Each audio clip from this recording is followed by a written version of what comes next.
Who would you be if fear was not leading the charge? Not who you would pretend to be, and not who you perform as, and certainly not the version that shaped you by shame or rejection or pressure or merely survival.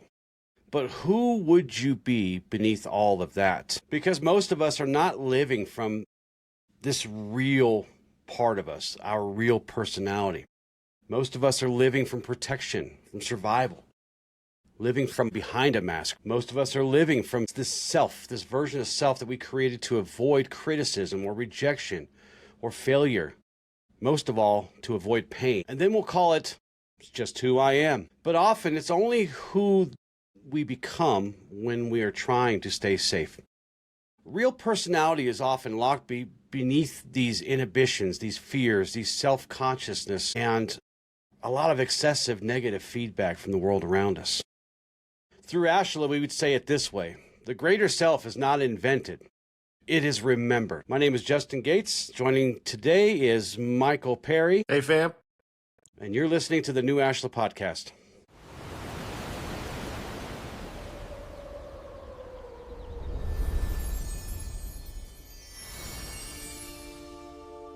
Hello and welcome to the new Ashla Podcast. We're so happy you joined us today. Hey, before we go any further, make sure you're clicking that episode companion. Have it open in front of you if you can, and go through it as we're going through the show today. So, Michael, today we're going to be talking about this kind of unlocking our true personalities, our true selves, pulling the mask away, right?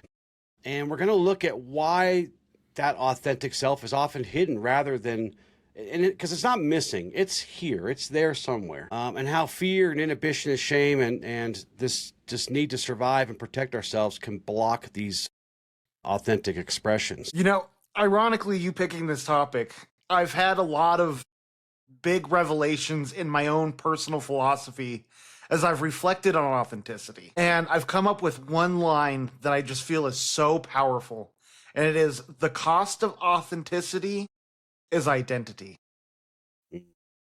Because identity says I need the world to conform to me, to see me in a certain light. Authenticity says I am who I am, regardless of how the world sees.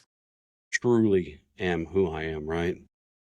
Yeah, because a lot of us will really, we mistake that protection, that need to protect ourselves for identity, and it's not that. Right? Yeah. A lot of people will believe that they lack personality or confidence and or this presence that we're always talking about, because they'll think, well, this is just who I am. I am quiet. I am guarded. I am awkward. I'm invisible. You know, I'm not creative, whatever it is. But a lot of times the real issue there is not absence. It's inhibition, right? Yeah. Man, one of the most powerful words you can say in front of any sentence is I am. That was one of the first things I learned, was how many things in my life had I restricted myself to because I decided to say I am not good enough. I am not capable of this. You know, I look at the school for me, and it's like, again, I was special ed growing up. I barely got through it. I never thought I would do anything in school, and then I wound up going through honors and everything because I decided to shed that belief, that identity of I'm not smart, I'm not capable. Because I no longer identified with that, I gave myself permission to grow, to stumble as I first learned how to walk into that world. And eventually I became a marathon runner. But I mean, that's what identity does, right? Identity puts a barrier between this is who I am and this is everything else I could be on the other side of. Right. Well, because as you said, you have a lot of stuff coming from the outside that creates the identity, right? It gives you some food to feed that false identity. Now, we're the ones that create the identities. No one else creates that for us, but we definitely will take what they're giving us. And that could be, you know, criticism or rejection or humiliation or whatever it is. As a kid, you know, there's a lot of rigid social conditioning happening there for all of us. That's one thing, right? Repeated failures without wisdom, you know. Failures with wisdom are gifts from God, right? Yeah. They really are. So, but we have these repeated failures, or these perceived failures without any kind of wisdom behind it, really help kind of build this stuff too. But, you're right. I am is the most powerful thing you can speak. It is literally the name of God given to Moses, right? I am. I am that. I am. So, yeah, when you put that in front of any statement, you are literally co-creating a universe that you must live in, whether it's a good one or a bad one, right? So No, it's so true, though. I see so many people who are trapped by this. I mean, I think back to being told I suffered from depression. And you know what? I carried that like a badge of honor my whole childhood. I was depressed. I was sad. I was always lethargic. One of the things that I kind of hit me as we're having this conversation is I think a lot of our identity isn't just social conditioning or us trying to fit in or gain acceptance. A lot of our identity stems from excuse. Again, the I am not smart, so I should not have to go outside of my comfort zone. I am a nice person, so therefore I don't need confrontation. yeah. Well, and it's you doing all this filtering, right? You will, and all this second guessing and all this and hiding your real feelings of things. And you're performing a version of yourself that feels like that's the best foot forward for me, so I can get along, so I can go along, so I can do all this. How heavy does that mask get on your face, though? It doesn't just get heavy here. It gets heavy here, right? Yeah. When it restricts you from ever expanding. The more you identify with yourself, the more you identify with things, the more you pigeonhole yourself into a definition that you hold rigidly to, instead of allowing yourself to naturally change and evolve. And I think that's one of the reasons so many people's shadows grow so big, is they try so hard to keep that mask on as the weight's building and the shadow starts creeping through, because that resentment gets too high, that pain they carry's too much, that feeling of self-abandonment or therefore pushing people away becomes that much scarier, because we're all chasing control, trying to control outcomes, situations, and perceptions. And managing that from a place of inauthenticity is heavy, because that's trying to go against reality. That's trying to go against, what's the word? Trust. Mm-hmm. Trust. Always at the center of everything we do. Trust. Yeah. Yeah. Right. But yeah, it does get really heavy. I picked an interesting axiom for this first part of the show today. Of course, the obvious axiom would be, perception is reality, right? But I decided to use a different axiom for this. Never be taken in by appearances. That which is extremely beautiful can be extremely dangerous. Now, that's one of the toughest axioms as a student to go through, because it's such a veiled thing. Ironically, the thing telling you not to be taken in by appearances is, in fact, giving itself a mask, a veiled appearance, right? This axiom is literally giving itself a mask. But that's part of that's the point of this axiom. That mask can look strong. It can look successful. It can look calm and agreeable or funny. Michael's a funny guy when he's not trying to be, right? When he's not trying to be a comedian. It can look spiritual. Look at me. Woo, woo, woo. I'm so fanciful and powerful. Or it can look like confidence. But appearance is not always the truth, is it? No. But we try so hard to make sure that our appearance very much shows who we want people to think we are. That was something that hit me hard in the shadow work. It's like always wanting to be a good person. And yes, I held myself to that standard. And that is also why I condemned myself so often, because it's not realistic. But it is exactly the perception I was trying to manage with everyone in my life. Well, and here's why appearance is not always the truth. Because a lot of times, strength is actually fear of being vulnerable, or fear of losing control. What looks like peace could be emotional shutdown, right? What looks like humility is actually somebody erasing themselves and trying to hide into the background of things. So this axiom warns us not to be deceived by what appears beautiful or polished or useful or whatever it is we're trying to hide. The axiom is telling us that what seems to be desirable outwardly may not always align with a deeper truth This is why we're always talking about we have to go in here first. We got to dig deep, find the roots, nourish our tree, right, from the roots up. And in the context of what we're talking about today, the mask is something that probably was very necessary and probably very useful for a time, right? Protected us. It kept us from crumbling under rejection and shame and criticism or whatever it is. But the longer we wear it, Michael, the longer we wear it, the worse it gets, because then we start to forget who we actually really are, right? So why I think most people do. Oh, go ahead. Yeah, no, No, I it's was true. just saying, I think most people do, yeah. Yeah, a lot of us do, and we still do. Even when we know better, sometimes we fall back into that because we may be in front of a group of new people, or we may be, in a new workplace or a new school or whatever the case may be. But those things that live to serve us and protect us ultimately can cause us harm. But why do people, Michael, this question's for you. Why do people begin to mistake that protection for identity? So, it's not like they're saying, I identify with, they're saying I identify as this stuff, right? Yeah, I mean, there's two lanes it falls into, even at their core, it's the same thing. And it is trying not to lose connection. It is trying to avoid pain. It is trying to control outcomes. So the two sides of this is, one is to be accepted, to be validated, to be a part of something bigger than ourselves. I see a lot of this in culture today where there's so much tribalism, there's so much groupthink, is because people would rather blend in than stand out. It's a lot easier to fit into a crowd or a group than it is to have their own agency. And the other side of things is for a lot of us, I know for me, and I think this is definitely more unconscious than conscious, we know how painful that change will be.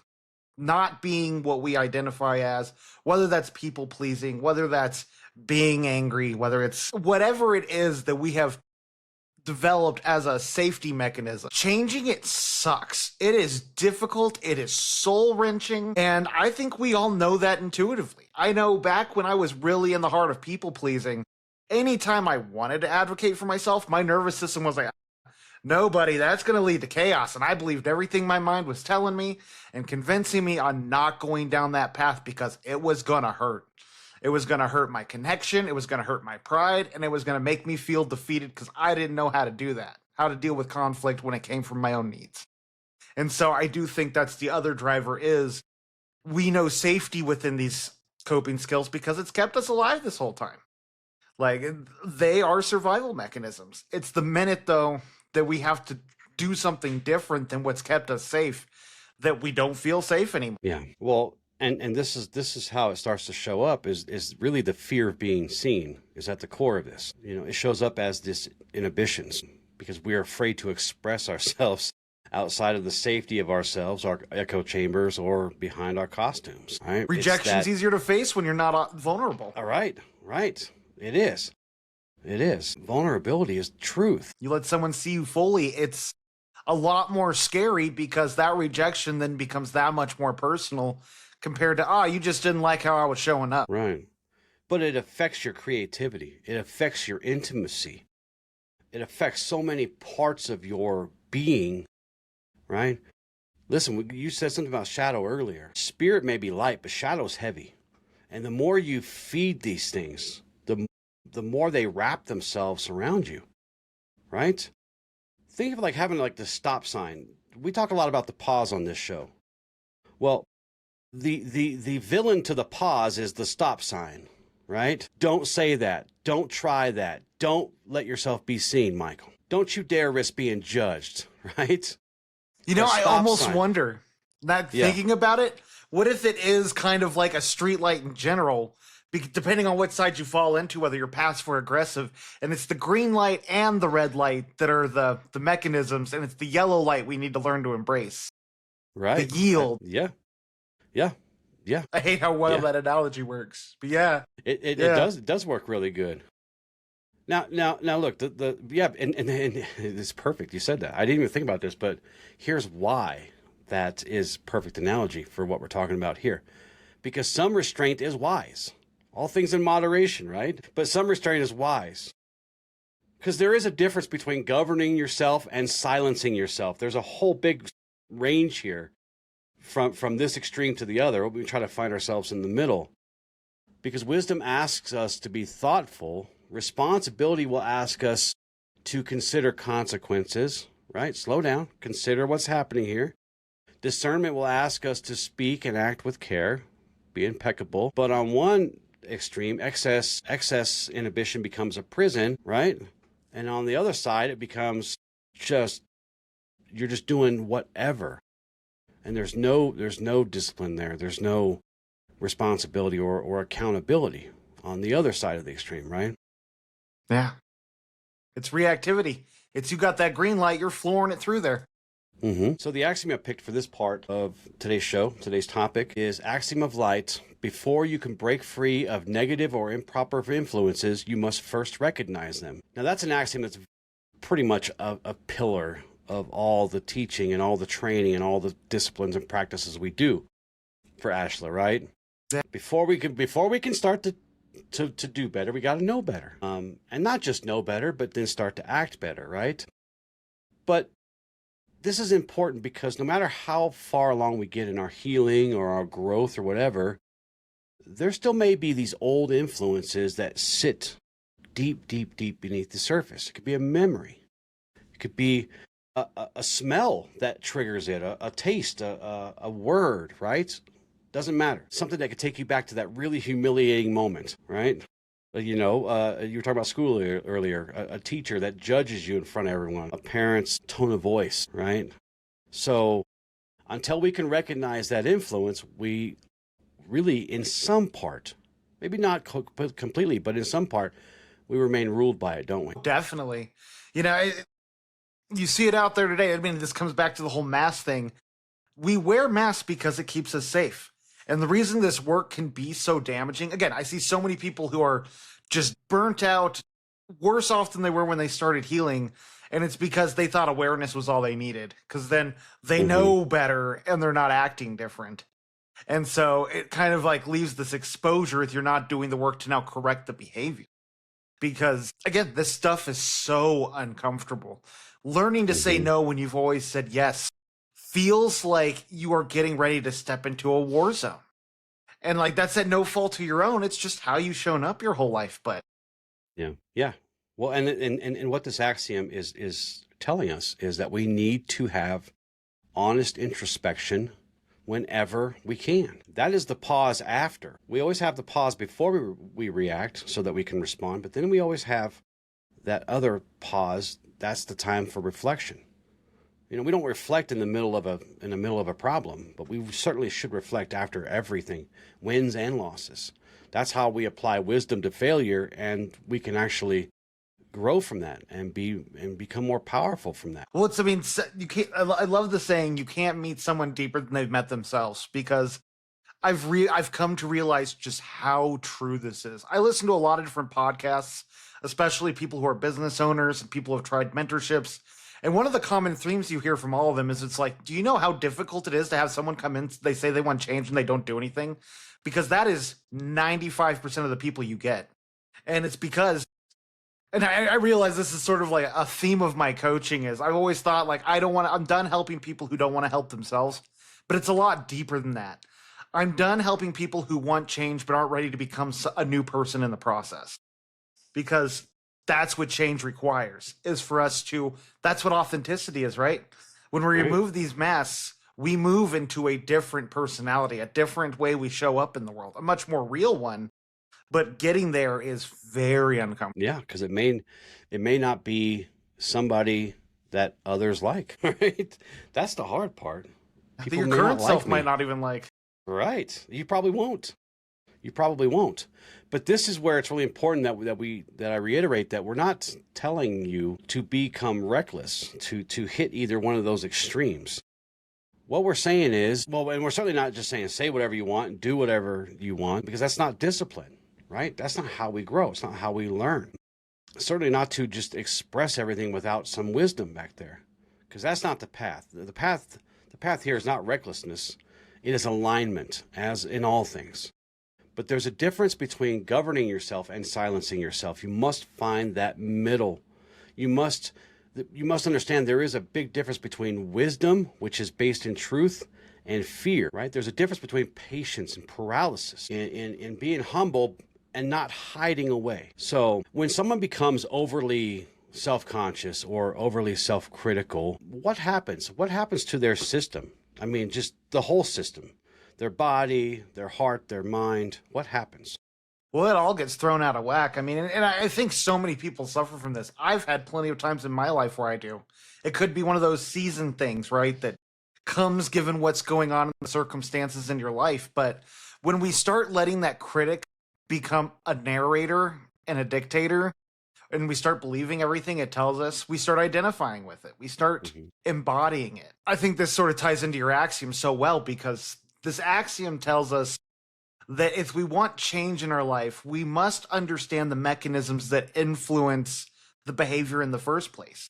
Right. And the most important thing when you're doing this work isn't self-attack or self-judgment.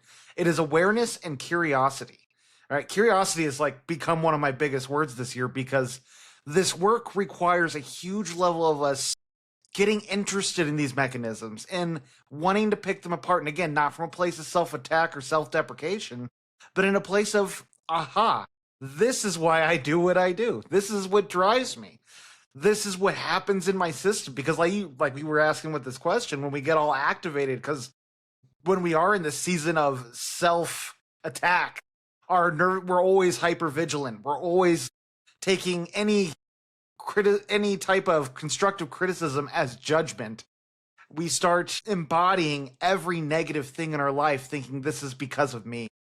And with curiosity, we can remove that layer. We can start actually asking ourselves, what can help me feel more empowered right now?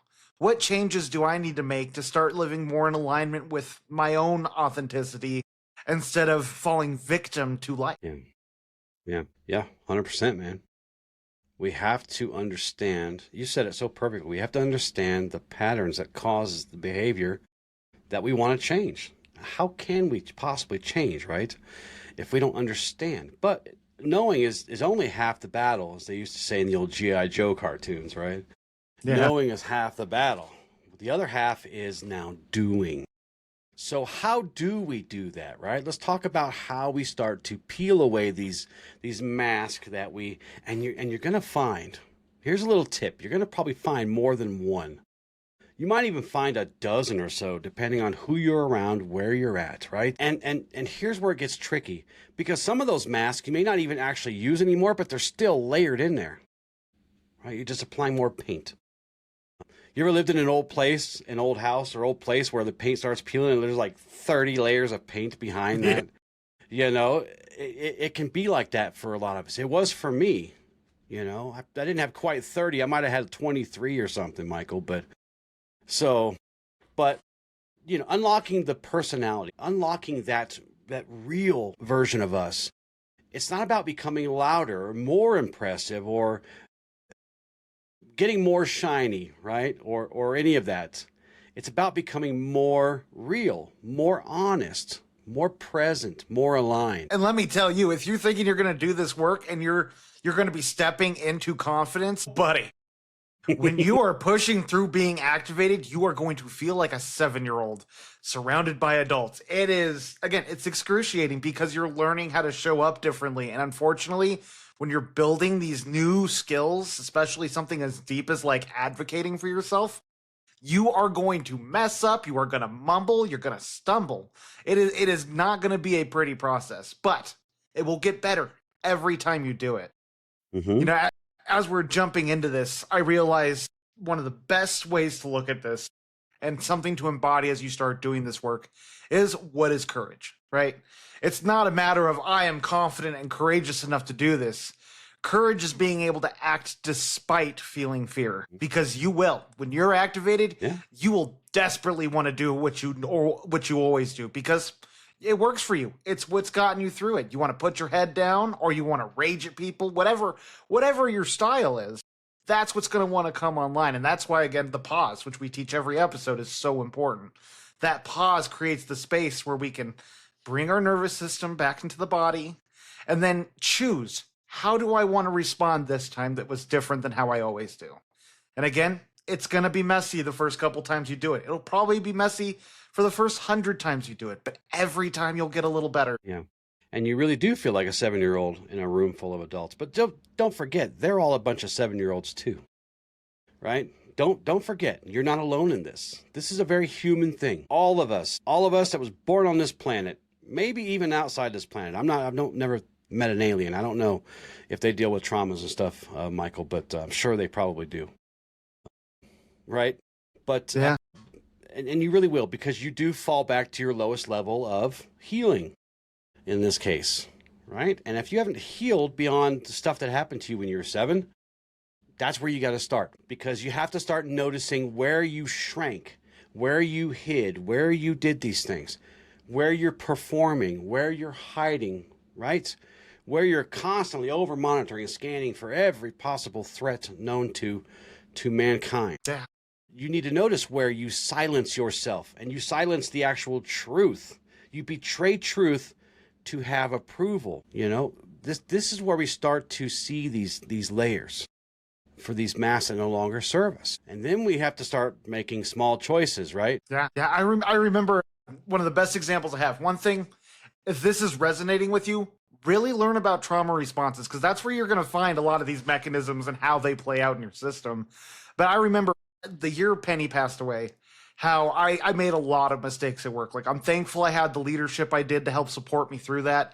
But I had a lot of issues that year. And I remember when my review came around and they started telling me where I needed to improve, like what the issues were and all this stuff. I remember my freeze response coming online. I felt literally the areas in my brain shutting down. Mm-hmm. And luckily I trusted my leadership enough to know that it's like, just give me 1 minute to process this. And I had to sit there and I had to do breath work. I had to regulate my nervous system. And I felt it in my head. I felt me go from constriction to opening. And it wasn't perfect. I didn't just get back to baseline and then, I can have this conversation now. But I was able to, I was able to work through it. Well, like a few days before, you were really stressing out about it. And we talked on the phone about it a few times. We talked about it in person a few times, and you know, and doing those box breathing or whatever the technique it is that you're doing, that takes some kind of courage too to do in front of people, because they might look at you and go, what is this fool doing? Right? Yeah. It seems like a normal thing for us, and it seems like a normal thing for our listeners to talk about breath work and meditation and all this stuff. But it's not as common as you would think. Yeah. Not everyone on earth know what you're doing. They might just assume that you're freaking out or hyperventilating or having a panic attack or something. So, but that kind of stuff takes courage too, and it takes courage to express that.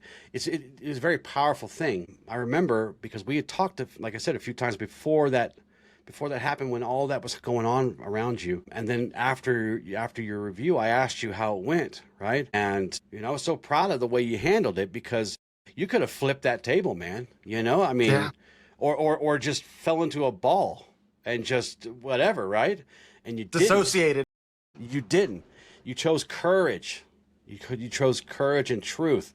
It's a very knightly thing to do. So the axiom I picked for this segment of the show is: live in accordance with the nature of things. In dwelling, live close to the land. In meditation, go deep into the heart. In dealing with others, always stand by your word. Now, Michael, that might seem like a very strange axiom to apply here, right? But the point I'm trying to make with this axiom is that when we're trying to unlock the greater self, when we're trying to unlock the authentic self, our real personality, our real true Justin, our real true Michael, is not about creating yet another new personality for people to admire. It's about returning to what is natural, what is honest, what is grounded, and most of all, what is true. What I love about this axiom is, live in accordance with the nature of things. Ties right into what we were saying about meet yourself where you're at. Understand that this will be a messy process when it begins. The more you can live in the understanding of how things will go and not the ideal outcome of how a conversation will play out. I know I not only have been guilty of this, I still am. Where it's like, I'm going into a hard conversation, I am rehearsing 100 versions of that conversation. And I have to catch myself and be like, That's not necessary. Bring it back down. It's being able to respect the messiness along the way. And then again, standing by your word, which is also so important because that's the heart of authenticity. Not just your word to everyone else, but your word to yourself. Yeah, and going into in meditation, go deep into the heart. This matters because our real true selves cannot be found only by listening to the mind's noise, right? We did a show, Noise versus Signal. You guys, if you haven't listened to that, go check it out after this show. But it's not found in the overthinking or the constant self-monitoring or the seeking approval or replaying every horrible criticism that you may have received, or maybe you just mistook things for criticism. So we find this stuff by going deeper, right? It's what this axiom is asking us to do, go deeper. Beneath the fear, beneath the shame, cut those layers of the mask and see what is at the heart of it. So we can start asking ourselves the questions. What is true about me? What is true in me? You know, what have I been hiding? Where and what have I been performing? Why have I been performing is probably the most powerful question there. What part of me is trying to push all this stuff off of me and be seen? You know, as I like to say, naked and afraid, right? Yeah. You know, that's real life. That's real authentic life. And sometimes there is fear. But as Michael pointed out, courage is acting despite having fear. Doesn't mean eradicating fear, right? If only. The world would be a really weird place if we could eradicate fear. I don't think there'd be much growing happening, right? So what are some practical ways that we can start unlocking this real version of ourselves without overwhelming our system, our bodies? Because that can happen. That's a real danger here. Well, when it comes to any type of work in general in this healing scene, it's about learning your own boundaries. What is one meaningful action you can take right now that'll stretch you, won't break you or overwhelm you? It's about finding these areas where you can start standing up, where you can start making change or incorporating these practices where you're safe. You know, again, for me, luckily my management at work, I was very close with. So I knew, even if they didn't understand breath work, that I was able to be like, hey, just give me a minute to ground myself. And I didn't feel that fear of, oh, they're going to judge me for this. They know I'm going through a lot this year. So I'm just going to take this time, bring myself to center, and they'll see the results of me taking 5 minutes. So I'm not worried about this. So it's finding safe environments to practice these things and starting small. Not that that's necessarily small in a work review, but it was one of the few times I got to expose myself to my nervous system. One of the things my therapist had me do was having hard conversations with people I love. So like my mom, I had to have a fight with her is what he told me. Now, it doesn't mean I was trying to pick a fight or do anything bad, but get into a disagreement so I could get used to not shutting down when dealing with someone. And it was great. I was able to practice it, and it actually came pretty naturally. I think another huge thing just around this whole conversation we've had in cultivating authenticity, look at the areas in your life where you are identifying, whether it's something that your interests or a personal trait, and ask yourself, either A, what need is this identity giving me? Or B, what wound is this identity covering? Because often it stems from one of those two things. I feel belonging because I identify as this. Or vice versa, like, this one's silly, but I used to be very much, I don't like rap music. And even though I don't really care for most rap music, I had that feeling because of the wound. I remember I loved 90s music. I'm one of the weird people who just loved the 90s. And when it switched in the 2000s to like nothing but rap, I was so upset because the music was no longer the style I liked. So I made a blanket statement of, I hate rap music. And I carried that my whole adult life. But there's so many areas where we make an identity because we're so angry with we have a wound that has impacted us to make us cut this all off. Yeah. And, you know, as you start to express yourself to people around you, it's going to feel very uneasy at first, but, you know, try small little things. And I know we can't always, you know, help who we're around. We don't get to pick our coworkers. We don't get to pick our, you know, our classmates and things, but, you know, look in the areas of your life where you can pick the people who you surround yourself with. That's huge here. because they will teach you how to feel safe around people, right? They really can. Do you have any final words for the show today before we move on to the exercise? I think the big thing is just meet yourself where you're at.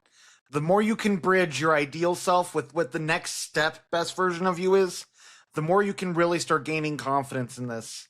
Again, this work isn't self-attack. It's not judgment.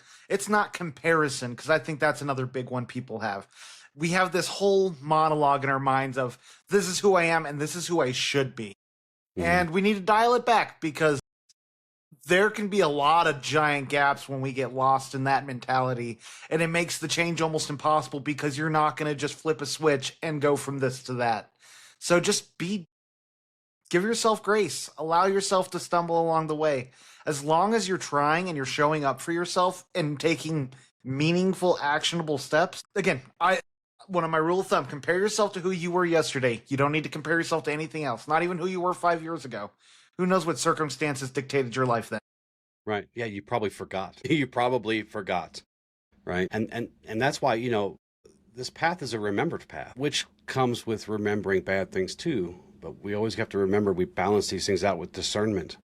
We balance these things out with, as you said, kindness to ourselves and compassion and grace. The things that we give ourselves, we learn to give others. And if we're only giving it to others and not ourselves, then it's time to pause there and reevaluate who is worthy of grace and compassion. And I'll give you the answer. It's everyone. It's everyone, including yourself. So our exercise today, we're going to call this peeling the mask and finding the greater self, or something really lofty like that, Michael. I like making up these little names for these things. This one's going to be with your journal, because you guys know I love journals. And this shouldn't take you more than 10 minutes. If you want to spend more time with it, by all means. But at least take at least 10 minutes. And the first step is going to be identify one place in your life, the first thing that pops into your head, where you feel guarded or performative or afraid to really be yourself, to be real. Step 2 is you're going to pause and you're going to ask this question. What am I afraid would happen if I express myself honestly here? You're going to pause again and really mull that over in your mind and in your body, right? This is where you need to pay attention to what you're thinking and how you're feeling about that question. Step 3, you're going to ask yourself, what mask do I wear in this situation? So now we're starting to identify what I'm doing that's not authentic to myself. What fear is causing me to hide behind a mask? And now we're figuring out what mask we're wearing in that situation. And I'll give you some examples. And Michael's going to raise his hand. The agreeable one, the funny one, the perfect one, the strong one, right? Or the invisible man, the one that hides from everything, or the one who doesn't need anyone or anything. I'm guilty of that one. So step 4, now you're going to figure out, what is this mask actually trying to protect? What do I need protection from here? Now that you have all these bits of information, it's time to choose one small expression. Small. Don't make this thing grand. It doesn't have to be, kick in your parents' door and make these big declarations about whatever it is, right? Keep it small. Choose one small expression of your authentic, higher, greater, real, true self today, right? It could be telling the truth gently. It could be sharing an honest feeling. Listen to Michael's example that he shared a little while ago. Speaking your mind, expressing your needs. These things are very important. Don't make a list of demands like you're some kind of, bank robber or something, but keep it small and manageable. Our affirmations for today. The real me is not missing. It is being remembered. I release the fear that keeps my greater self hidden. I can be honest, present, and aligned without performing. My light becomes clearer as I stop hiding behind the mask. I allow the greater self to express through thought, word, and action. And for our journal prompts today. Where do I feel most guarded or performative? What mask have I worn to protect myself? What fear keeps me from expressing my real, true self? What would the greater self say or do in this situation? And what small act of honest expression can I practice today? Listen, guys, don't forget to check out that companion guide for this show. It's going to have all this stuff in it and help you go deeper. And, if you have to re-listen to the show to go through it again, great.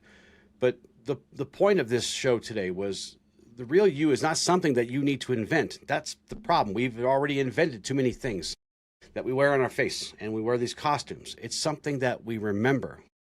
Beneath that fear, beneath the shame, beneath the stuff, beneath those conditioned identity or stuff that you're identifying as, there is a self that can't be destroyed. It's still there.